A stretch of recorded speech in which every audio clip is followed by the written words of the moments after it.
What's going on, everyone, and welcome to another random movie review channel. Thank you for stopping by. My name is Chase, and let's talk about one. And the movie I want to talk about is Watcher. Now, this one comes to us from IFC, and it's actually on AMC Plus if you have that subscription, in case you want to watch this, regardless of what I'm about to say. So, what is this movie about? A young American woman moves with her husband to Bucharest and begins to suspect that a stranger who watches her from the apartment building across the street may be a local serial killer decapitating women. Now, this is kind of like a modern retelling of like Rear Window for this generation. So that's kind of like your vibe right there. This is a part of a series where I'm just kind of like reviewing a bunch of things that I missed throughout this year, where I've heard a lot of good things or bad things or whatever. And I just wanted to decide for myself. And this one popped up on my radar. So this is why I'm catching up with this one.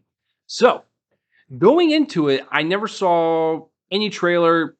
I remember seeing the poster on Twitter when people were talking about it, like, "Ooh, this is actually pretty good. I really like this one. It's a really good horror film." Like, I'm always about that. So, and plus, I really enjoy Mika Monroe. It Follows was one of my favorite films of that year, and she was kind of a breakout star in that. So, I really wanted to see her just be in this kind of like world again, where she's in a horror film. So, yeah. So all of that going in, finally saw it. Hi, it's me interrupting me, and I just wanted to take a break to thank the sponsor of this review, Movie Palette. Movie Palette takes the concept of the movie poster to the next level. Movie Palette consists of stripes of colors carefully chosen by their team of artists. Every stripe represents a color of a particular scene in a movie and is put in chronological order on the canvas. There are so many movies to pick from, and it doesn't even stop there. They also have whole seasons of TV shows.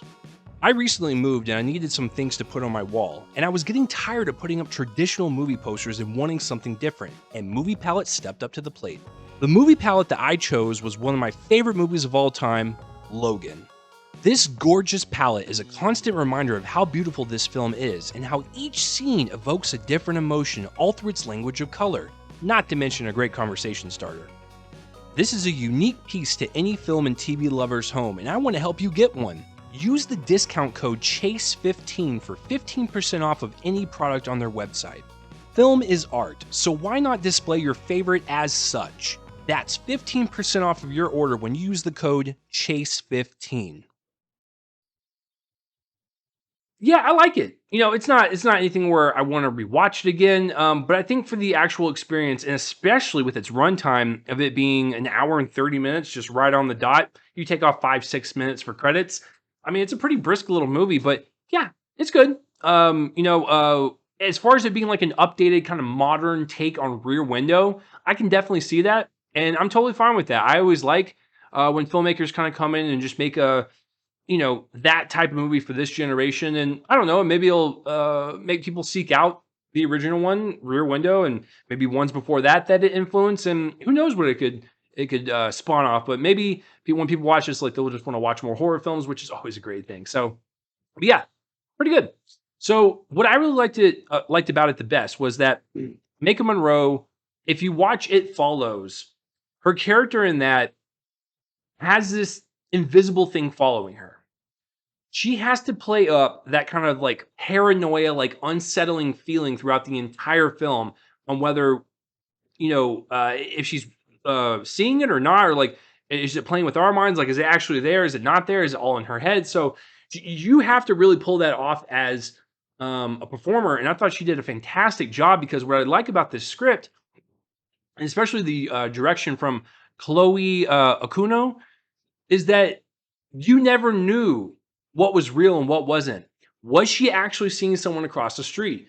When she was in the grocery store in one scene, was this person actually it plays with your senses until the very end. I really like that kind of trickery on the audience, and I like the tension build up and just us not really knowing, and I'm kind of along for the ride at this point because I want to see her take on this person if he is real, or if like what the twist, like my intrigue and my interest was there, and the mystery was so strong that I really liked the way Okuno like directed this thing and really kind of kept us on our toes while we were watching this.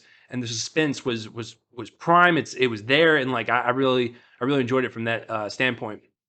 And and like I said, it's not like the most like cleverly written thing, because especially when the ending happens, like it's satisfying, but it's one of the options that you can see coming, so it's not like anything like surprising, but it's a well-written script, and especially with something as closed off as this environment where it's like 2 or 3 settings, it keeps it going at a pretty steady pace, and so I really enjoyed it from that standpoint.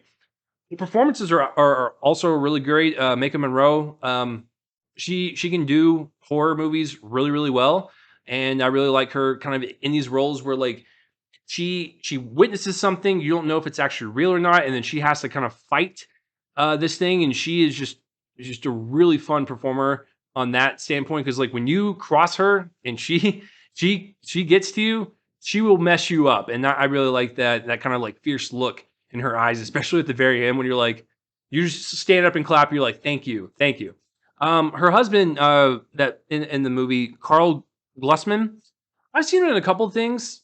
He's fine in this, but I think what really it boils down to is Monroe and Bern Gorman, who plays the Watcher. I won't say if he's real or not. The coldness, the deadness in his eyes, the way he moves, like it's a very physical performance, and you feel creeped out just watching him, watching you back, and watching her, and it's a really really well done performance by Bern Gorman. So those two performers, they definitely like drive this entire thing. I also like the way this film looks. You know, there's a lot of like pretty and eerie, and creepy nighttime shots, and a lot of them takes place in nice apartments. And yeah, it was a really nice city that was shot really well. The lighting was utilized to its full effect with like the horror elements, and it was really kind of creepy in some scenes. So I like this. I like the way the movie was shot too. Yeah, there's really nothing else to talk about. Like, I thought it was pretty solid for the most part. Like I said, if you have an AMC Plus subscription, go check it out. You might enjoy it. But yeah, I was surprised by this one. I didn't think it was going to be good. I thought it was just going to be kind of okay, but I like it. So, what did you think of Watcher? Please comment down below and let me know all your thoughts on this film. Whether you liked it, loved it, or hated it, or just whatever, let me know. And then that will do it for this review. Thank you for tuning by on this random movie review channel. I'm Chase. Thank you for stopping by, and I'll see you guys on the next one. Bye bye.